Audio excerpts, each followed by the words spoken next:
Hi, this is Scott Stein, Senior Associate Editor at CNET.com, and this is the Lenovo IdeaPad S10-3t. Now, we've seen Lenovo netbooks before and we really enjoy their keyboards. What's interesting about this model is that it's actually a convertible tablet as well. The screen swivels 180 degrees around and suddenly becomes a 10.1-inch tablet device with a capacitive touchscreen. Now, it's interesting timing because with a price range from $549 to $649, it's priced very similarly to an iPad.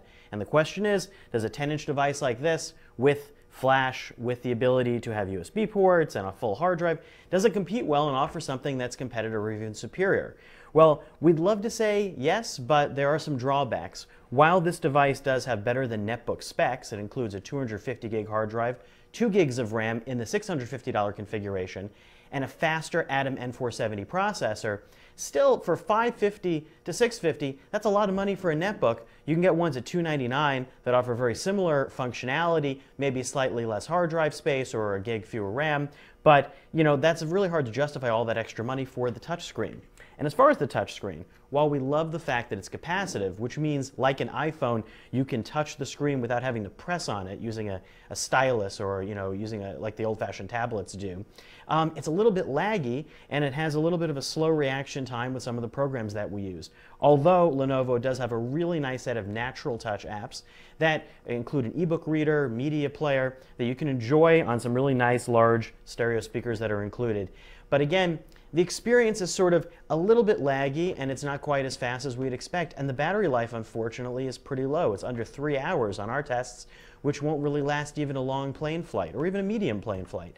So we may prefer watching our movies on our smartphone with a battery life like that.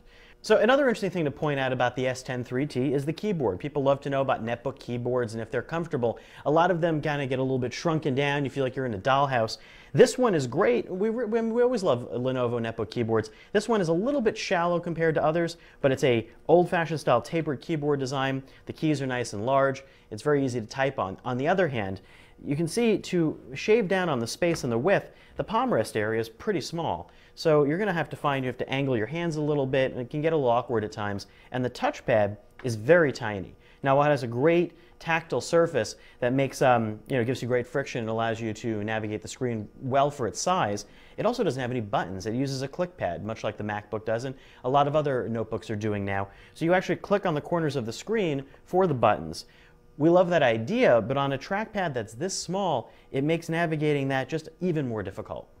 Overall, it's a great concept, but we feel like we'd love to see the next iteration of it. This is the Lenovo IdeaPad S10-3t. I'm Scott Stein with CNET.